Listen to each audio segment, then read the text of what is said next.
અંકલેશ્વરની પાનોલી જીઆઈડીસીમાં આવેલા બ્લૂમસીલ કન્ટેનર્સ કંપનીમાં મશીનરીમાં માથું આવી જતા ગંભીર ઈજાના પગલે કામદારનું મોત નીપજ્યું હતું। અંકલેશ્વરમાં ઔદ્યોગિક અકસ્માતમાં વધુ એક કામદારે જીવ ગુમાવવાનો વારો આવ્યો છે। અંકલેશ્વરની પાનોલી ઔદ્યોગિક વસાહતમાં આવેલી બ્લૂમસીલ કન્ટેનર્સ કંપનીમાં એક કામદાર કામ કરી રહ્યો હતો ત્યારે તેનું માથું મશીનરીમાં આવી ગયું હતું, આથી તેને ગંભીર ઈજા પહોંચી હતી। આ દ્રશ્યો અન્ય કામદારોએ જોતા તેઓ ભેગા થઈ ગયા હતા અને કંપનીના સત્તાધીશોને જાણ કરી હતી। કંપનીના સત્તાધીશો દ્વારા 26 વર્ષીય કામદાર પ્રકાશ વર્માને તાત્કાલિક સારવાર અર્થે નજીકની હોસ્પિટલ ખાતે ખસેડાયો હતો, જોકે સારવાર દરમિયાન કામદારનું મોત નીપજ્યું હતું।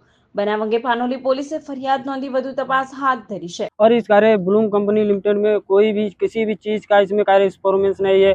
वर्करों को अगर थोड़ा सा भी अगर चोट भी लग जाए ना तो भी यहाँ कार्य जबरदस्ती काम कराया जाता है। अगर कोई नया वर्कर आया पहले उसको काम सिखाना चाहिए, उसके बाद उसको काम पर लगाना चाहिए, लेकिन नहीं, यहाँ पर वर्कर अगर तुरंत आया उसको तुरंत मशीन पर बैठा दिया जाता है। ऐसा क्यों होता है पता नहीं क्यों। कंपनी के अगर बोलो, अगर वो लोग बोलते हैं मुझसे काम नहीं बनता, तुरंत बोलते हैं जाओ घर, काम करना है करो, नहीं तो सीधा जाओ अपने रूम पर। तो वर्कर क्या करे भाई, यहाँ कमाने खाने के लिए आया वो तुरंत अपना कार्य मशीन पर बैठ जाता है काम करने के लिए, फिर उसको चोट लगती है, इधर उधर वो भी होता है। और कंपनी में एक चीज और है, ना तो इसमें साला पगार बढ़ाता है ना तो कुछ करता है।